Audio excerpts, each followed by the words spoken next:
जब हम खौफ और सनसनी की बात करते हैं तो एक नाम फौरी तौर पर जहन में आता है, ड्रैक्युला। लेकिन क्या आप जानते हैं कि ये खून चूसने वाला पिशाच या वैम्पायर किसी अफसाने का किरदार नहीं, बल्कि तारीख का एक जिंदा हकीकत था। एक ऐसा हुक्मरान जिसका असल नाम था विलाद सोम द इम्पिलर। आज हम इस तारीखी शख्सियत की कहानी जानेंगे जिसने खौफ को एक हथियार बना दिया और इंसानों के साथ वो सलूक किया जो आपके रोंगटे खड़े कर देगा। साल था 1431 जब रोमानिया के इलाके वालाकिया में विलाद सोम की पैदाइश हुई। उनके वालिद का नाम था विलाद दोम, जो ऑर्डर ऑफ द ड्रैगन ड्रैकल के रुकन थे। यही वजह है कि विलाद सोम को ड्रैकोला कहा गया, जिसका मतलब है ड्रैगन का बेटा, या उससे भी खौफनाक तर्जुमा शैतान का बेटा। विलाद ने एक बहुत ही मुश्किल दौर में हुकूमत संभाली। वो हर तरफ से ताकतवर सल्तनत उस्मानिया के खौफनाक हमलों में घिरा हुआ था। उसने फैसला किया कि वो बैरूनी दुश्मनों से मुल्क बचाने के लिए अंदरूनी दुश्मनों को जड़ से खत्म कर देगा। विलाद के पास किसी भी हुक्मरान से ज्यादा खौफनाक सजा का तरीका था।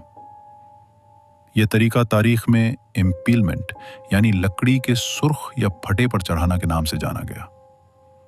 इस सजा में मुतासरा शख्स को एक लंबी और नौकेली लकड़ी पर खड़ा किया जाता था और लकड़ी को आहिस्ता आहिस्ता जिस्म में उतारा जाता था। यह मौत कई घंटों या यहां तक कि कई दिनों तक होती थी। कहा जाता है कि 1460 की दहाई में विलाद ने अपने दारुल हुकूमत के बाहर एक ऐसा मंजर तैयार किया जो देखने वालों के होश उड़ा देता था। उसने 20,000 से ज्यादा कैदियों को इस तरह लकड़ी पर चढ़ा दिया, जिससे एक जंगले इम्पिल्ड का खौफनाक मंजर बन गया। विलाद का सबसे मशहूर इंतकाम उसके अपने ही अमीरों या बोयार्स से था। उन पर साजिश का शक था। उसने सैकड़ों बोयार्स को एक दावत पर बुलाया और अचानक उन सबको गिरफ्तार कर लिया। विलाद ने उन सबको पुरेनारी किला की तामीर में लगा दिया। उन अमीरों को जिन्होंने कभी मेहनत नहीं की थी, विलाद ने थका देने वाली मजदूरी पर मजबूर किया, और जो मर गए उन्हें वहीं छोड़ दिया गया। एक और वाकया में विलाद ने शहर के बीच में सोने का एक प्याला रखा और ऐलान किया कि कोई भी शख्स उसे छू नहीं सकता। एक तवील अरसे तक किसी में चोरी की हिम्मत ना हुई। जब एक शख्स ने चोरी की तो उसे उसी वक्त चोरी की सजा में इम्पेलमेंट कर दिया गया। खौफ और दहशत का यह दौर ज्यादा देर ना चल सका। विलाद III को कई बार कैद किया गया, लेकिन वो हमेशा वापस आया। बिलाखिर वो 1476 में एक जंग के दौरान मारा गया। विलाद द इम्पीलर की मीरास बहुत पेचीदा है। एक तरफ वो एक ऐसा जालिम था जिसने अपने लोगों को भी नहीं बख्शा, लेकिन दूसरी तरफ उस्मानी हमलावरों के खिलाफ वालाकिया की हिफाजत करने की वजह से वो आज भी रोमानिया में एक कौमी हीरो समझा जाता है।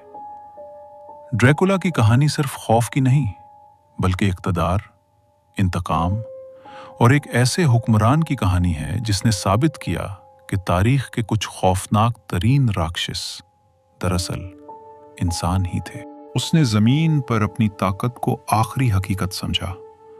वो भूला कि इंसान की ताकत की मुद्दत कितनी मुख्तसर है। तो किधर भाग कर जाएगा ए फानी रूह। जब कहरे खुदाबंदी की तारीख आई 1476, तो उसकी सल्तनत और उसका गुरूर मिट्टी में मिल गया। बेशक जालिम जितना भी ताकतवर हो, मालिक यौमुद्दीन के अजाब के सामने उसका अंजाम सिर्फ बर्बादी है।